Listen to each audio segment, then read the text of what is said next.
এই নমস্কার বন্ধুরা, তোমরা কেমন আছো? সবাই আশা করি সবাই ভালো আছো। আর আমি তোমাদের আশীর্বাদে আর ছোট্ট ভাই বোনেদের ভালোবাসাই আমরা অনেক অনেক ভালো আছি। এখন টাইম হচ্ছে রাত 12টা বাজে। তো আমাদেরকে যেমনটা বলেছিলাম আমাদের সঙ্গে যুক্ত হওয়ার জন্য, তো অনেক মানুষ আমাদের সঙ্গে যুক্ত হচ্ছে। আমাদের ফেসবুক পেজে, ইউটিউবে আমাদের নাম্বারটা দেওয়া আছে।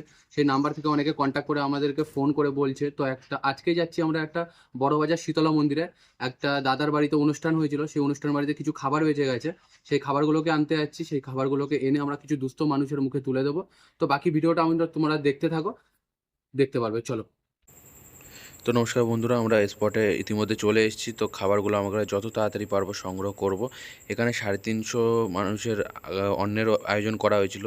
তো কিছু পরিমাণে খাবার বেঁচে গেছে, আমরা যত তাড়াতাড়ি পারবো কিছু দুস্থ মানুষের মুখে পৌঁছে দেওয়ার চেষ্টা করছি।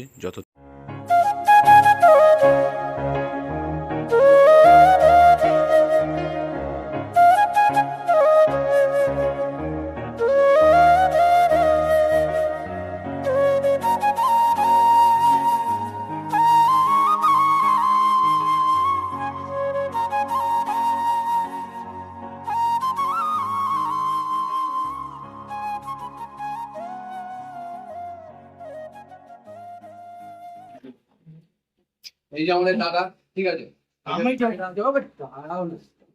তারপরে এই যে ভাইটা আছে, ঠিক আছে। এরা সবাই মানে ফোন করলো আমাদেরকে, ঠিক আছে। এনারা এখানে কাজে এসেছিল। তো দাদারা ফোন করে দিয়েছে। তো আমি মেন দাদার সঙ্গে কথা বলাবো, ঠিক আছে, যারা আমাদেরকে খাবারটা তুলে দিল।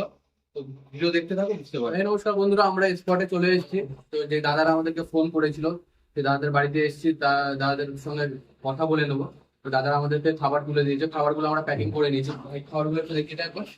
তো খাবারগুলো আমরা প্যাকিং করে নিয়েছি। খাবারগুলোকে নিয়ে আমরা যাবো কিছু দুস্থ মানুষের মুখে তুলে দেওয়ার জন্য। তো চলো আমরা দাদাদের সঙ্গে দিদিগুলোর সঙ্গে তোমাদের একটু পরিচয় করে দিই। তো এই যে দাদার বাড়িতে এসেছিলাম। তো দাদার আজকে মায়ের কাজ হয়েছে। তো মায়ের কাজের জন্য কতজনের করা হচ্ছে খাবার? আর 350 মানুষের খাবার ব্যবস্থা করা হয়েছিল। তো এই গরমের কারণে যা কোনো কারণে মানুষ আসতে পারেনি খেতে, যার কারণে এতটা খাবার বেঁচে গেছে। তো দাদারা ভাবলো খাবারগুলোকে না ফেলে দিয়ে দাদারা আমাদেরকে ফোন করলো। ফোন করে আমাদের আগে তুলে দিল খাবার থেকে। তো সেই খাবারটিকে আমরা মানুষের মুখে পৌঁছে দেবো এই রাত্রে। এখন রাত প্রায় বেজে গেছে 12:30। তো আমরা যত তাড়াতাড়ি পারবো স্পট থেকে বেরোবো, বেরিয়ে আমরা যত তাড়াতাড়ি পারবো মানুষের মধ্যে মধ্যে পৌঁছে দেওয়ার জন্য খাবারগুলোকে। তো দাদাদেরকে অনেক শুভ কামনা রইলো, ঠিক আছে, এই খাবারগুলোকে তুলে দেওয়ার জন্য আমাদের হাতে। তো আর বেশি কথা বলবো না, চলো আমরা বেরিয়ে যাবো। তো দাদার নামটা একটু বলে দাদা। তোমার নাম? হ্যাঁ, তো তোমাদের নাম? হ্যাঁ, মায়ের নাম হ্যাঁ, দীপান্বিতা। শান্তির জন্য আমরা এই হ্যাঁ, কাজ করছি। শান্তি। এটা ওনার ইচ্ছে ছিল। চলো। তো আমরা চাইবো মাসিমার হাতটা যেখানে থাকুক, ঠিক আছে, যেখানে থাকুক না কেন মানুষটা, সে যেন শান্তিতে থাকতে পারে, ঠিক আছে। এটাই আমরা শুভ কামনা করবো। চলো।